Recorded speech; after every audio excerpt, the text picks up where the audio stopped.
People don't just speak in sentences, they speak in layers. Layer 1 is what they say. Layer 2 is what they mean. Most people miss out on connection and misread others not because they don't care, but because they only listen to layer 1. Here's why this matters. If you only listen to the words that people say, you're going to constantly miss out on the deeper meaning being hinted at underneath. And that's where things start to go wrong. You misread people, respond slightly off, and make the wrong assumptions, all of which creates tension, confusion, and distance in your relationships and interactions with others.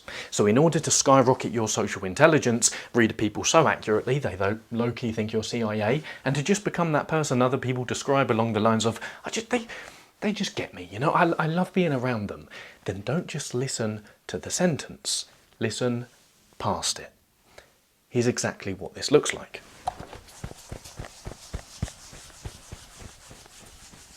First example, layer 1 sentence could be, you never text me first. Below the iceberg, layer 2 deeper meaning could be, I feel unimportant, I need reassurance, I'm scared you don't care.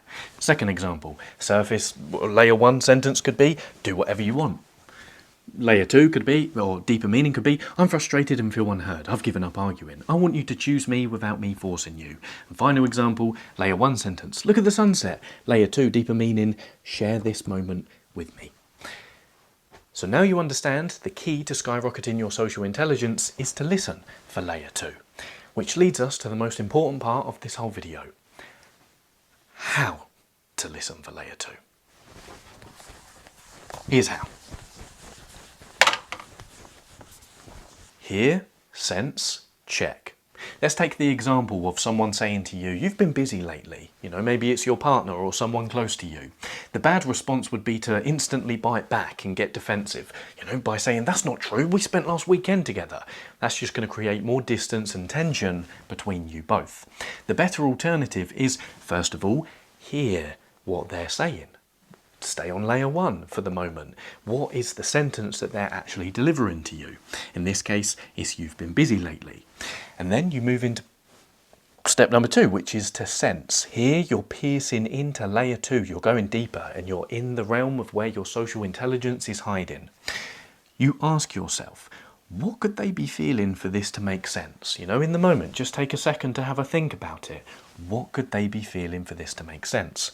And what you'll find is that beneath the layer 1, you know, in the iceberg, the thing that this person is actually hinting at will be one of 3 or all 3 of these things. An emotion, so for example, I feel lonely. A need, for example, I want more connection. Or a request, please change something.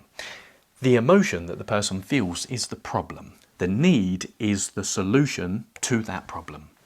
So going back to the example of this person saying to you, you've been busy lately, they could be feeling lonely, want attention, and then, or they could be feeling lonely, need attention, and want you to give it to them. So the layer 2 message that they're hinting at beyond you've been busy lately could be, I miss you. But who knows? You could get that assumption completely wrong, which is why the final and foolproof way to make this a complete system is to check. You deliver your assumption and your guess to this person in the form of a sentence like this. Seems like you've been missing me a bit. You use the phrase, it seems like, to make it clear that you're assuming. Seems like you've been missing me a bit. Then you follow it up. Is that right? Is that what you mean? Am I understanding you properly? And then you let them respond. Here's the key takeaway.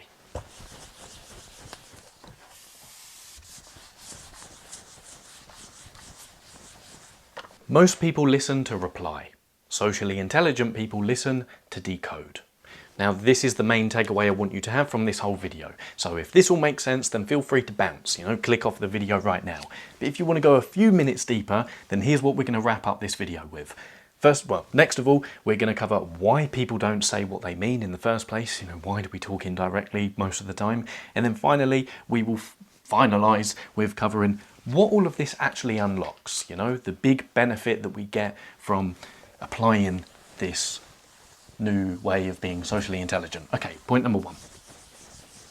First of all, let's quickly touch on why people don't say what they mean in the first place. Now, there are 3 reasons why we communicate indirectly most of the time. And by the way, when we say communicate indirectly, what we mean is not saying what you mean. The first reason as to why we don't say what we mean a lot of the time is because it feels risky.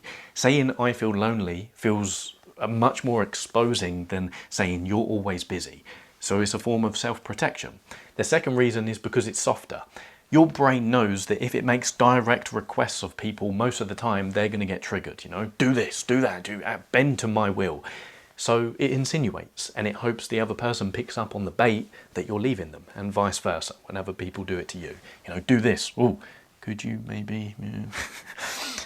The final reason is because most people don't even understand it themselves. In other words, most people's words come out sideways because they don't even understand their emotions, needs or requests in the first place. So they don't actually know what they're trying to communicate to you, which is why everything comes out in an unconscious, clunky way that requires more investigation to actually get clear on what this person is feeling, needing and requesting. And again, vice versa, because none of us are perfect. Now, that's that covered, very simply. Let's wrap the video up by covering the real thing that social intelligence, you know, in this way of communicating, getting to layer 2, unlocks when it comes to the depth you can build in your relationships. Most of what people say to you isn't information. It's a bid for connection. Tiny little moments where the person is subtly hinting at the message of, will you meet me where I'm at? To return to an example we covered earlier with my wonky birds, the sunset example.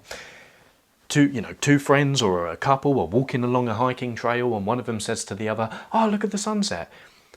The layer 1 message is, of course, look at the sunset. But the layer 2 deeper meaning below the iceberg, it's not about the sunset at all. It's share this moment with me. I'm appreciating something and I would like you to be looking in the same direction so we can share this moment together. So by listening to layer 2, what you really unlock is building connection with people.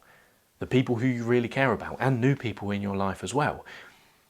But if you don't listen for layer 2, if you don't capture these bids of connection, nothing really breaks, but nothing really builds either.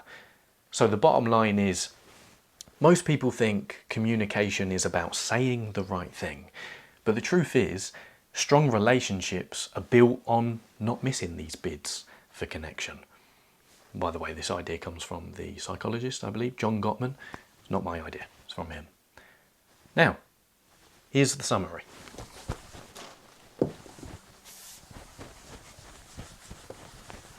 The bottom line of this whole video is that most people misread others and miss out on connection, not because they don't care, but because they're just listening to the wrong layer. So, in order to skyrocket your social intelligence and decode people so accurately, CIA and all that stuff I promised, don't just listen to the sentence, listen past it. Get to layer 2. So my mini experiment for you this week after this video is try the loop of social intelligence on one person. Hear their sentence, sense what might be underneath it, and then double check that with them. And then circle back to the comment section and let us know how it goes if you want. If not, no worries. Thank you very much for your time and attention. Stay disciplined, playful, and dangerous. Adios, muchachos y muchachas.